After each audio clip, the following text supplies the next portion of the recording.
What do you call a robot that can hunt wild animals, replicate itself, and learn mixed martial arts? The Terminator? No, it's Unitree's G1. With billions of dollars going to produce state-of-the-art hardware and mechanics that rival our best athletes and can be found in more and more factories worldwide, it's understandable that the G1 is creeping some people out, and they might be onto something. But that begs the question, are we making our lives easier or simply building physically superior replacements?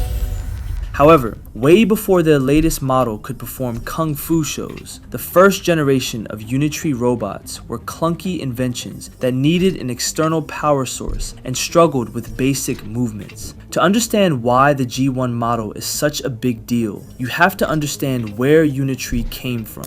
Back in 2016, when the 26-year-old Xing Wang founded Unitree in Hangzhou, China, he was working out of a garage with a bold idea: to make agile robots that weren't just for big labs, but accessible to more people. At the same time, Boston Dynamics, freshly acquired by Google for $500 million, dominated the industry, and no one believed a Chinese startup could compete. These humble beginnings turned into a breakthrough moment in 2019 when their A1 quadruped hit the market for under $10,000 and turned heads. But experts dismissed it as a cheap knockoff, and Unitree struggled to be taken seriously.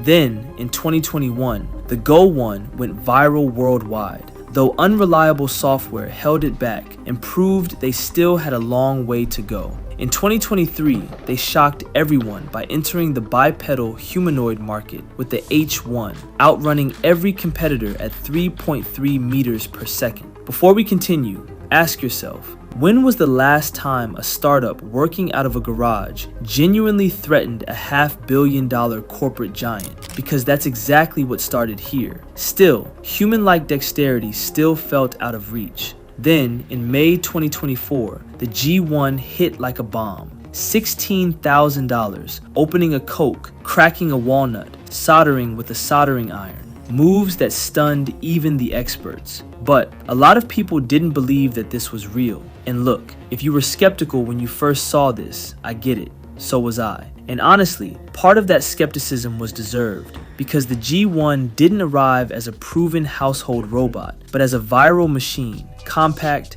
flashy, and almost suspiciously cheap for a humanoid. On paper, the hardware was impressive. The G1 stood about 1.32 meters tall, weighed about 35 kilograms, and used electric actuators, not the bulky hydraulics that made earlier humanoids louder, heavier, and harder to scale. But specs were only half the story, and even Unitree's own product page quietly admitted that the industry was still in an early exploration stage, warning buyers, noting that some sample functions shown on the page are still being developed and tested. So the G1 wasn't a general purpose worker. It was a fast, agile platform pushing boundaries, but still far from functioning alongside humans. Then came the videos that changed the conversation. On March 20th, 2025, Unitree's G1 got a huge burst of attention when the company published its side flip demo, and outside coverage described it as the world's first humanoid robot to perform a side flip, beating Atlas's side handspring. None other than Elon Musk commented on this with "impressive." Now think about that. Elon Musk is publicly praising his biggest humanoid competitor. But still, the same problem kept hanging over all of it. Could the robot do anything useful outside a controlled demo? That question never fully went away. Even Unitree's own messaging around the G1 mixed ambition with caution, reinforcement learning-driven motion, force control manipulation, and, at the same time, repeated warnings about safety, dangerous modifications, and the immaturity of the humanoid market. So the G1's development story wasn't a straight line of triumph. It was a collision between breakthrough motion and unanswered practicality. And maybe that's what makes the G1 so important. Not because it solved humanoid robotics, but because it proved you don't have to. Wang Xing put it simply: the fewer parts a product has and the simpler its structure, the easier it is to produce. Ship fast, improve in public. By 2025, the G1 had become the best-selling humanoid robot in the world. While the big players were burning billions on research and development, Unitree was building fast, building lean, and building cheap. And the G1 was their boldest statement yet. And well, the Kung Fu robot moment didn't just stay online. It actually hit massive real-world stages. In February 2026, Unitree's humanoids performed Kung Fu routines on China's New Year Gala, the most watched TV show in the world, turning a viral demo into a live broadcast spectacle. Dozens of G1 and H2 robots performed synchronized routines, including drunken boxing, coordinated strikes, weapon handling like nunchucks, and even trampoline-assisted flips. Think about that for a second. This is not a tech conference. This is the Super Bowl of Chinese television, and they put robots on stage. If you didn't feel something shift when you watched this, I don't know what to tell you. Then, just days later, on February 26, 2026, German Chancellor Friedrich Merz visited Unitree Robotics in Hangzhou and watched those same robots perform boxing and martial arts live, right in front of him. Merz summed up his impressions of China in 3 words: dynamics, exciting, and cooperation.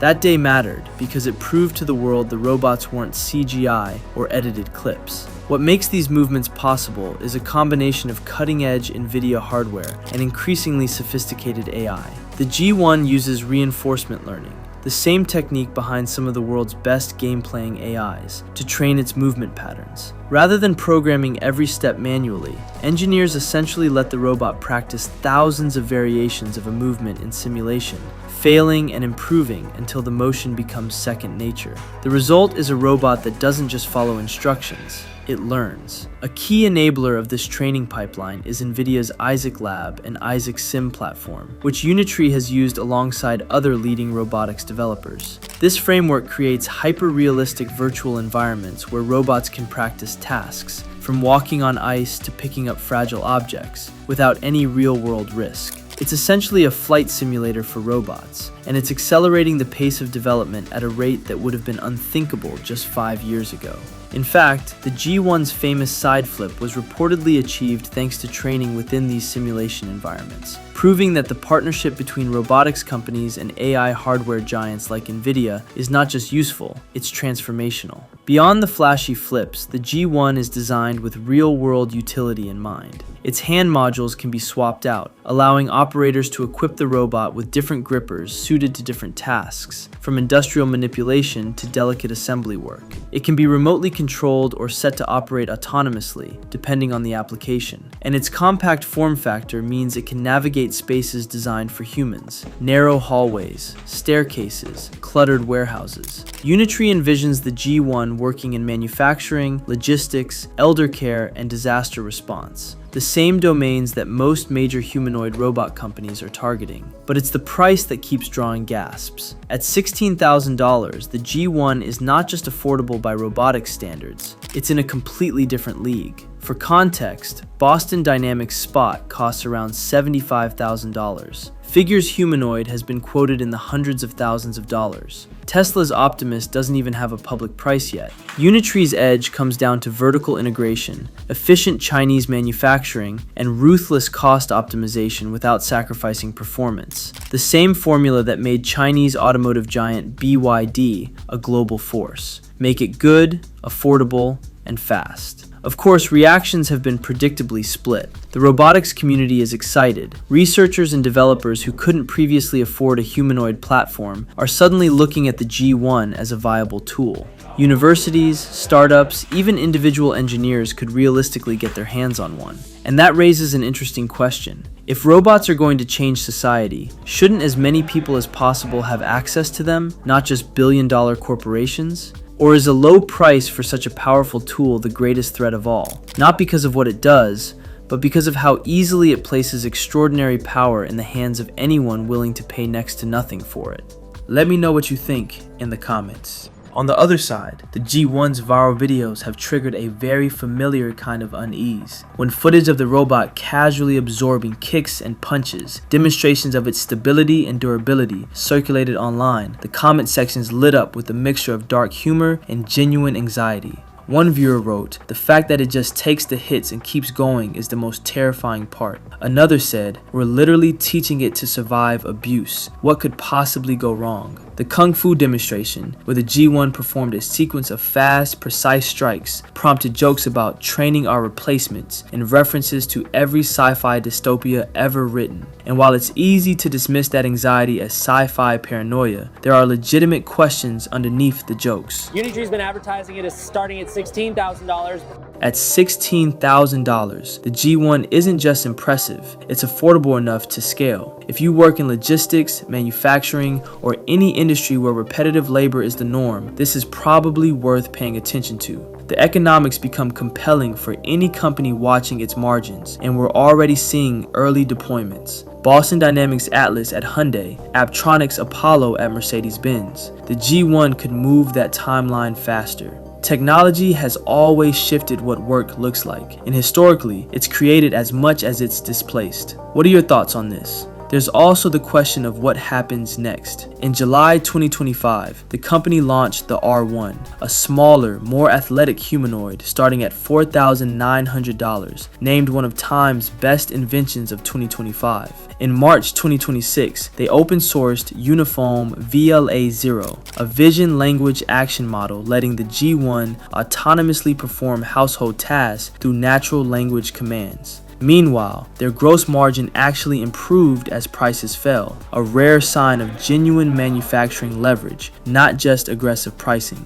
Unitree shipped around 5,500 humanoids in 2025. They're targeting 20,000 in 2026. For context, the entire global humanoid robot market was estimated at roughly 18,000 units shipped in all of 2025. Unitree alone wants to exceed that number next year. That rate of progress, not any single backflip or price tag, is what keeps analysts watching. Because if that trajectory holds, what this robot looks like in 2 years may be a very different conversation than the one we're having today. It's also worth noting what the G1 signals about the broader competitive landscape. For years, humanoid robotics was largely a Western story. Boston Dynamics in the US, Agility Robotics, Figure, 1X Technologies in Europe. The G1's emergence as a serious contender changes that narrative, and this isn't happening by accident. Back in 2014, Chinese President Xi Jinping called for a robot revolution in China, urging the nation to embrace automation with the same intensity it does high-speed rail and renewable energy. He has since repeatedly called humanoid robotics one of the most important future industrial tracks. That vision now has a company behind it and a price tag the world can't ignore. Much like the way Chinese companies disrupted solar panels, batteries, and electric vehicles, China's Ministry of Industry and Information Technology has declared humanoid robots a technology that could become an important new engine of economic growth, with a target to reach world advanced level by 2027. Unitree is the sharpest edge of that ambition, and ambition in China rarely travels alone. Unitree operates from the Hangzhou High-Tech Zone, a designated military-civil fusion hub, and has received multiple rounds of government support, including critical emergency funding that reportedly brought it back to life when it was facing collapse. Governments and companies that have been slow to engage with humanoid robotics may find themselves scrambling to catch up, not with a startup, but with a national strategy. So where does that leave us? The discomfort isn't just about a possible single country's domination of the market or robots looking too human. It's about something more fundamental. We are building machines that are genuinely good at doing what people do, and we haven't agreed on what that means for people. Robots assisting in hospitals, handling dangerous jobs, supporting an aging population, that's worth being excited about. But the harder question was never whether we could build them, it's who benefits when we do. That part is still up to us. I'm sure we can find good answers. It wouldn't be the first time. In 1944, 52 nations sat down and created the International Civil Aviation Organization, turning a chaotic, borderless technology into one of the safest systems in human history. We've done this before. So tell us, do you think international cooperation is the right path here? Or should individual governments move first? And while we figure that out, the field is already moving on, and the G1 won't be alone. Clone Robotics Biomimetic Alpha pushes the uncanny valley to its absolute limit. Tesla's Elon Musk stated on Tesla's Q4 earnings call, "I feel confident in getting to 1 million Optimus units per year by 2030. It might even be 2029. I just closed a Series C exceeding $1 billion at a $39 billion valuation, with Nvidia, Microsoft, and Jeff Bezos among the backers. Apptronik has raised nearly $1 billion, backed by Google, Mercedes-Benz, and John Deere, with its Apollo robot already deployed on Mercedes-Benz factory floors. And Boston Dynamics Atlas is already working inside Hyundai plants, with the two companies announcing a joint venture targeting 30,000 humanoid units a year.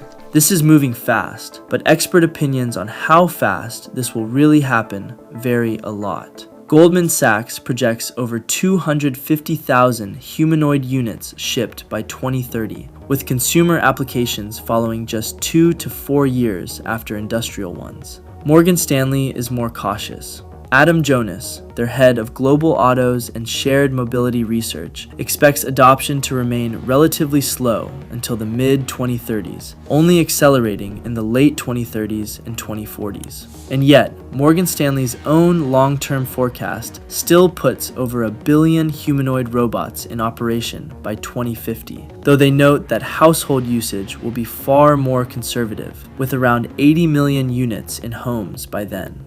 For a more grounded, near-term view, Intel RealSense VP Chris Matthew put it simply, "I believe that many homes will have a humanoid robot, but probably not until 2030. The timelines differ, but the direction doesn't." What's your take on the Unitree G1? Is a $16,000 humanoid robot a step toward accessible technology or a threat to human jobs? The race doesn't stop here. Click the next video to see Xpeng's Iron, a robot so human-like it made our entire team uncomfortable. You have to see it to believe it.